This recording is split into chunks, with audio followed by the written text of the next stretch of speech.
Welcome dark sols. শনিবারের বারবেলার 10th এপিসোডে তোমাদের সবাইকে স্বাগত। প্রথমেই ক্ষমা চেয়ে নিচ্ছি, কিছু বিশেষ কারণের জন্য এতদিন ভিডিও আপলোড করতে পারিনি। তবে এখন থেকে প্রতি শনিবার আর রবিবার রাত 8টায় একটা নতুন এপিসোড নিয়ে আসবো, যেখানে তোমরা শুনতে পারবে ভয়ানক সব অলৌকিক ঘটনা। গল্প শুরু করার আগে তোমাদের রিকোয়েস্ট করব আমাদের চ্যানেলটা সাবস্ক্রাইব করে বেল আইকনটা প্রেস করে দিতে, আর তোমাদের বন্ধু আর ফ্যামিলির সঙ্গে শেয়ার করে দিতে। তোমাদের সাপোর্টের খুবই প্রয়োজন আমাদের। আর তোমরা যদি তোমাদের সাথে ঘটে যাওয়া সত্যি ঘটনা আমাদের শেয়ার করতে চাও, দেন ডেসক্রিপশন বক্সে দেওয়া ইমেল অ্যাড্রেস storywithshanju@gmail.com এ তোমাদের ঘটনা শেয়ার করো, আমি সেটা পড়ে শোনাবো। ব্যাস স্যার, কথা না বাড়িয়ে সোজা চলে যাই আজকের ঘটনায়।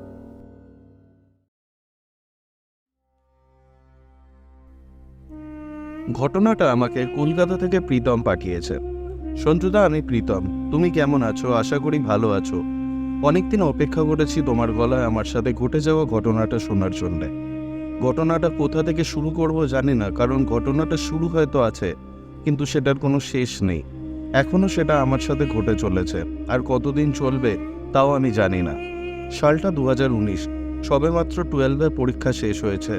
হাতে তখন বেশ কিছু দিনের ছুটি। আমরা স্কুলের বন্ধুরা ঠিক করলাম এই ছুটিতে বাড়িতে বসে না থেকে কলকাতার মধ্যে বা কলকাতার বাইরের কিছু হন্টেড প্লেস এক্সপ্লোর করে দেখব। আমার বন্ধুরাও সেই কথায় সায় দিল। প্রতি সপ্তাহে 1-2 জায়গা আমরা ঘুরে দেখতে লাগলাম, যেমন হেস্টিংস হাউস, ন্যাশনাল লাইব্রেরি, ক্যানিংয়ে গিয়ে লর্ড ক্যানিংয়ের পরিত্যক্ত মহল, লাস্ট মেট্রোতে করে রবীন্দ্র সরোবর স্টেশনে ট্রাভেল করা ইত্যাদি। কিন্তু সেরকম ভৌতিক এক্সপিরিয়েন্স বা কোনো ঘটনা সেরমভাবে ঘটেনি।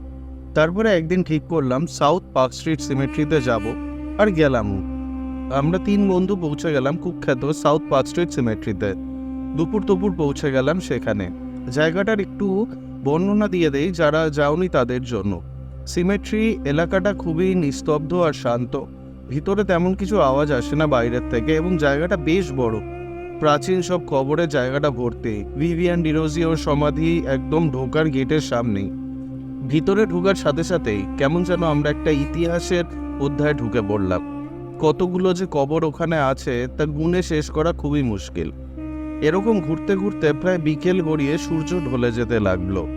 আর কিছুক্ষণের মধ্যেই সেখানে থেকে বেরোতে হবে, কারণ সন্ধ্যার পরে ওখানে থাকা অ্যালাউড নয়। একটা অদ্ভুত কবরের সামনে এসে আমরা সবাই দাঁড়ালাম, প্রায় ক্লান্ত সবাই চারিদিকে ঘুরে। অদ্ভুত বললাম এই কারণ কবরটা বেশ বড়, কিন্তু সেটা প্রায় ভেঙে গেছে, এবং একটি বটগাছের শিকড় কবরটাকে ভিত করে মাটিতে প্রবেশ করেছে। হঠাৎ আমার নাকে একটা অতি সুন্দর এবং স্নিগ্ধ ল্যাভেন্ডারের গন্ধ প্রবেশ করলো। গন্ধটা এতটাই সুন্দর যেন মনে হচ্ছিল কেউ এক্ষুনি স্প্রে করে দিয়ে গেছে। আর একটা অদ্ভুত ব্যাপার হলো, গন্ধটা আমি ছাড়া আর কেউ পেল না। বাকিদের যখন জিজ্ঞাসা করলাম, ওরা অবাক হয়ে তাকিয়ে থাকলো। তারপরে হঠাৎ আমার মাথা ঘুরিয়ে আমি পড়ে যাই সেখানে, আর আমার কিচ্ছু মনে নেই। বাকিদের থেকে শুনেছিলাম যে ওরা আমাকে অনেক ওঠানোর চেষ্টা করে, কিন্তু আমি কোনো সাড়া না দেওয়ায় ওরা ওখানকার যারা গার্ড আছে তাদের থেকে জল নিয়ে এসে আমার হাতে মুখে ছিটায়, এবং তারপর আমার সামান্য জ্ঞান আসায় আমরা ওখান থেকে ডাইরেক্ট উবের ধরে বাড়ি ফিরে আসি। সেই দিন আর কিছু ঘটেনি। আমি বাড়ি ফিরে সামান্য কিছু খেয়ে ঘুমিয়ে পড়ি। পরের দিন সকালে যখন উঠলাম শরীর বেশ ঠিকঠাক লাগলো, এবং কেন যে কালকে মাথা ঘুরিয়েছিল তা বুঝতে পারলাম না। আমার আরেকটা অভ্যেস ছিল রাত জেগে কম্পিউটারে গেম খেলা। ঠিক সেরকমই সেই দিন রাত্রে আমার রুমে বসে গেম খেলছি। ঠিক সেই সময় আবার সেই গন্ধটা নাকে এলো, যেটা সিমেট্রিতে পেয়েছিলাম। সেই সুন্দর মিঠে ল্যাভেন্ডার ফুলের গন্ধ। গন্ধটার মধ্যে যেন একটা অদ্ভুত ক্ষমতা আছে যা কাউকে হিপনোটাইজ করার। আমি একভাবে আমার রুমের চেয়ারে বসে থাকলাম। কেউ যেন আমার হাত পা সব বেঁধে রেখেছে, আমি চাইলেও নড়াতে পারলাম না। তার উপরে সে সুন্দর গন্ধ। এমন সময় আরেকটা জিনিস লক্ষ্য করলাম, একটা হালকা নুপুরের আওয়াজ আমার রুমের বাইরে দিয়ে হেঁটে যাচ্ছে। আগেই বলে রাখি যে আমার রুমের বাইরে হাঁটার জায়গা ছিল না। আমাদের বাড়ির ড্রেন আর তার পাশে বাড়ির বাউন্ডারি ওয়াল। আওয়াজটা আমার রুমের দক্ষিণ দিক থেকে ঘুরতে ঘুরতে পশ্চিম হয়ে উত্তর দিকে মিলিয়ে গেল। অথচ তখন রাত 1:30 বাজে, আর কারুর পক্ষে সেখানে আসা সম্ভব না। প্রায় ব্যাপারটা 15 থেকে 20 মিনিট ধরে চলল, আর আমি মোহগ্রস্ত হয়ে সেই চেয়ারে বসে থাকলাম। আমি অজ্ঞান বা ওই জাতীয় কিছু হয়নি, কারণ আমার সম্পূর্ণ সেন্স ছিল এবং আমি কমপ্লিটলি জেগেছিলাম। মিনিট 15 বাদে যখন সব নর্মাল হয়ে গেল, তখন আমার এতটাই দুর্বল লাগলো যে আমি জেগে থাকতে পারলাম না, আর ঘরে গিয়ে তখনই ঘুমিয়ে পড়লাম।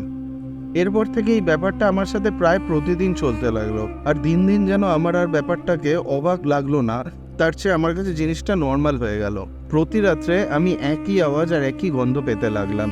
তখনও বাড়িতে কিছু জানায়নি, কারণ বাড়ির লোককে এই কথা বললে তারা হয় হেসে উড়িয়ে দেবে আর নয়তো আমাকে পাগল বলে বসবে। তার প্রায় 1 সপ্তাহ বাদে আমি এক অদ্ভুত স্বপ্ন দেখলাম। আমি স্বপ্নে দেখলাম আমি একা কবরস্থানে রাতের বেলায় হাঁটছি। আমার সাথে আর কেউ নেই, চারদিকে ঘুটঘুটে অন্ধকার, আর আমার সাথে আরেকটা কেউ যেন হাঁটছে। সে অনেকটাই লম্বা, প্রায় 7 ফুটের আরও বেশি হবে।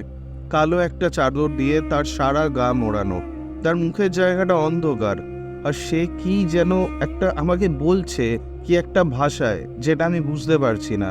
আমি কথাটা না বুঝতে পারায় তার মুখের সামনে গিয়ে তার দিকে তাকাই, আর তার সাথে সাথে যেন স্বপ্নের মধ্যে আমি একটা অন্ধকার জগতে হারিয়ে যাই।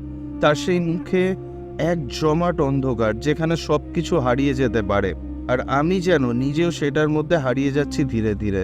এমন সময় আমি চেঁচিয়ে ঘুম থেকে উঠে পড়ি, আর ঘুম ভাঙার পরে দেখি যে আমি মাটিতে শুয়ে আছি আমাদের ছাদে, আর সেই জমাট বাঁধা ফুলের গন্ধ সেখানে। আমি জানি না আমি কি করে একতলার ঘর থেকে দোতলা পেরিয়ে ছাদে পৌঁছালাম। যখন ঘরে পৌঁছালাম তখন প্রায় রাত 3টে বাজে।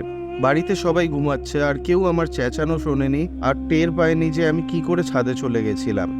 এরপরে 2-3 দিন আমার ভীষণ জ্বর থাকে, এবং জ্বরের ঘোরে আমি বহুবার সেই কালো মূর্তিটিকে আমাদের ঘরের দরজার বাইরে দাঁড়িয়ে থাকতে দেখেছি। সে যেন আমাকে হাতছানি দিয়ে ডাকছে তার সঙ্গে আসার জন্য।